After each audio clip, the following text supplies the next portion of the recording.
क्या ईरान सच में मुस्लिम देशों पर हमला कर रहा है? आखिर क्या वजह है कि उसकी लड़ाई अमेरिका के साथ है, उसकी लड़ाई इजराइल के साथ है, मगर बम मुसलमान देशों पर बरसाए जा रहे हैं। आए दिन हमें ये खबर सुनने को मिल रही है कि आज सऊदी अरब पर हमला हो गया, आज यूएई पर हमला हो गया, आज दुबई पर हमला हो गया, आज कुवैत के अंदर फाइटर जेट गिरा दिया गया, आज कतर के अंदर राडार सिस्टम को ध्वस्त कर दिया गया। आखिर इस बात के अंदर कितनी सच्चाई है? इस बात को अगर आप अच्छे से फैक्ट के साथ, सबूतों के साथ जानना चाहते हैं तो मेरे साथ इस वीडियो को पूरा ज़रूर देखिए, तभी आपको पता चलेगा कि इस बात में कितनी हकीकत है और क्या ये सच में इजराइल और ईरान की जंग ना होके खाड़ी देशों की आपसी जंग बनने वाली है। इस वीडियो को पूरा ज़रूर देखिए।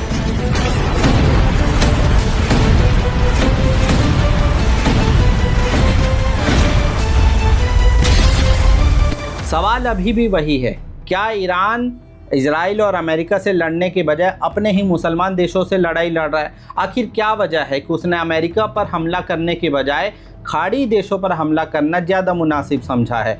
ईरान के आयतुल्ला खामनेई, जिनको वहाँ पर सुप्रीम लीडर माना जाता था, इजराइल ने हमला किया और उसके अंदर वो मारे गए, शहीद हो गए। मगर ईरान ने पलटवार करते हुए कुवैत पर हमला किया, मगर ईरान ने पलटवार करते हुए सऊदी पर हमला किया, मगर ईरान ने पलटवार करते हुए दुबई पर हमला किया। मगर अभी भी एक सवाल है, क्या सच में इन देशों पर हमला हुआ है या इन देशों के पीछे कोई और राजनीति छुपी हुई है जिस पर बात होनी चाहिए? आखिर इस वीडियो के अंदर हमें कैसे पता चले कि ईरान इन मुस्लिम देशों के ऊपर हमला कर रहा है या कोई और वजह है? इस वीडियो को देखिए, मैं आपको बताऊंगा क्या वजह है। ईरान के साथ मसला ये है कि ईरान इजराइल और अमेरिका के साथ जंग के अंदर है, उसकी पूरी लीडरशिप ख़त्म हो चुकी है। आयतुल्ला खामनेई, जिनको सुप्रीम लीडर माना जाता था, उनकी मौत हो चुकी है, रक्षा मंत्री की मौत हो चुकी है, उनके एक पूर्व राष्ट्रपति की मौत हो चुकी है, और सबसे दर्दनाक बात कि वहाँ पर एक प्राइमरी स्कूल के 165 से ज़्यादा बच्चों की मौत हो चुकी है। और ये जघन्य कार्य करने का काम किया है इजराइल और अमेरिका ने। अब इस सब सिनेरियो के बीच में आपका भी दिमाग ये ज़रूर पूछता होगा कि लड़ाई तो आपकी इजराइल से थी, लड़ाई तो आपकी अमेरिका के साथ थी, तो आपने अरामको की ऑयल इंडस्ट्री पर हमला क्यों किया? आपने दुबई को टारगेट क्यों किया? आपने सबसे पहले अबू धाबी को टारगेट क्यों किया? आपने कुवैत के अंदर क्यों टारगेट किया? आखिर आपने बहरीन को सबसे पहले टारगेट क्यों किया? आखिर आपने कतर को सबसे पहले टारगेट क्यों किया?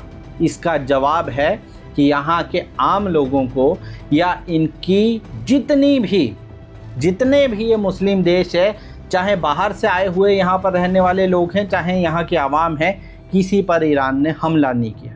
और ये बात आपको कोई नहीं बताएगा। गोदी मीडिया तो खैर कराची पर कब्जा कर रहा था, वो इसी टाइप की खबरें देगा। जो दूसरे लोग हैं वो भी ये नहीं बताएंगे, वो सीधे सीधे ये कहेंगे कि ईरान ने अपने आप को बचाने के लिए इन देशों पर हमला किया। मगर हकीकत कुछ और है। ये जितने आप देश गिन रहे हैं ना, Saudi Arab, Oman, Qatar, Kuwait, UAE, Bahrain, ये जितने देश आपने गिने, ये सब देश आज के टाइम में अमेरिका के पिट्ठू हैं। ये बात आपको कड़वी लग सकती है, मगर हकीकत यही है। क्यों पिट्ठू है उसकी वजह बता दे रहा हूँ। इन सब जगह पर अमेरिका का इतना बड़ा इन्फ्लुएंस है कि जिसका आप अंदाज़ा नहीं लगा सकते। यहाँ की बड़ी बड़ी कंपनियाँ अमेरिका के कंट्रोल में, यहाँ की ऐसा समझ लीजिए जो लीडरशिप है वो अमेरिका के कंट्रोल में, यहाँ की डॉलर, करेंसी, इकोनॉमी, सब चीज़ें अमेरिका के कंट्रोल में। यहाँ तक सबसे यही समझ में आता है कि ठीक है, कोई कंट्री डेवलप करने के लिए सब चीज़ें कर रही है, मगर इन कंट्रियों के अंदर अमेरिका की हैवी मिलिट्री बेस है। यही वजह है जिसकी वजह से ईरान ने 7 समुंदर पार अमेरिका को टारगेट नहीं किया कि आपके सैनिक तो यहाँ बैठे हुए हैं, आपका तो एयरबेस यहाँ पर है, आपका रडार सिस्टम तो यहाँ पर है, आपकी हर चीज़ तो यहाँ मौजूद है, तो हमें वहाँ जाने की क्या ज़रूरत है? हमें वाशिंगटन जाने की ज़रूरत नहीं है। हम बहरीन को टारगेट करेंगे तो अमेरिका की नेवी को तगड़ा जवाब होगा, क्योंकि आपका 5वां बेड़ा तो वहीं पर है।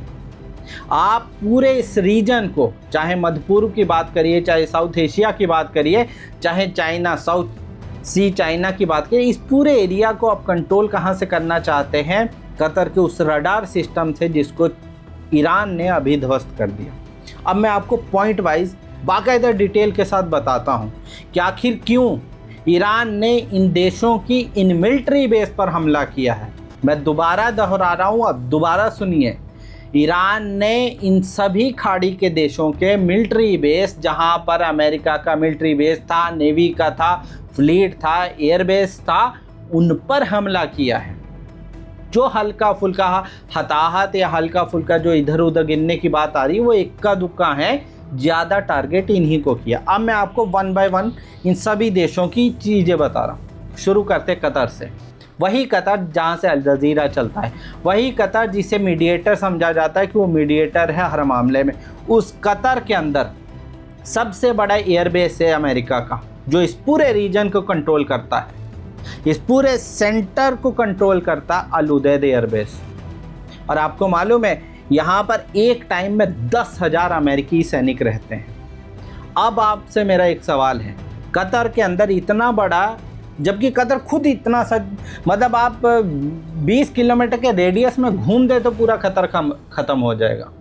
दोहा के ऊपर अगर आप 4 मिसाइलें ढंग से गिर जाए तो पूरा शहर ख़त्म हो जाए, इतना छोटा शहर है। और वहाँ पर आपने अल उदैद एयर बेस बनाया हुआ है, जहाँ पर 10,000 से ज़्यादा अमेरिकी सैनिक हर वक्त मौजूद रहते थे और वहाँ से फ़्लाइट और पूरे उस एरिया को कवर करते हैं। और इसके बावजूद आप कहोगे कि नहीं ईरान इसको टारगेट ना करे, तो ये कैसी नामुमकिन सी बात है। आप उनके सुप्रीम लीडर को मार देंगे और कतर ये भ्रम पाले रहेगा कि हमें कुछ नहीं कहा जाएगा, तो ये तो अपने आप में बड़ी ज्यादती की बात है। अब चलिए दूसरी बात, बहरीन पर आते हैं। बहरीन को आपको याद रहना चाहिए कि सबसे पहले कतर और बहरीन को ही टारगेट किया गया था। बहरीन के अंदर अमेरिकन नेवी का 5वां बेड़ा, जिसे 5th फ्लीट बोला जाता है, वो मौजूद है।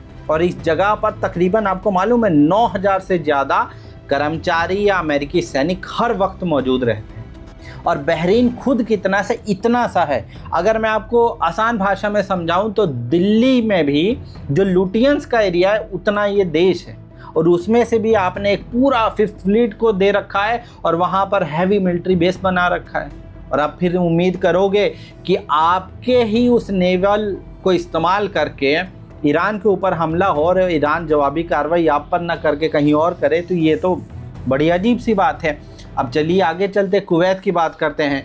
वही कुवैत जिसका ईरान और इराक के साथ पहले फड्डा था, इराक ने उस पर हमला किया था, तब हमारे अंकल सैम आए थे, सारी किस्सा कहानी थी। उस कुवैत के अंदर क्या है, उस कुवैत के अंदर एक कैंप है आरिफ जान, और एक और एयरबेस है जो उनके यहाँ पर है जिसका नाम है अली अल सलेम एयरबेस।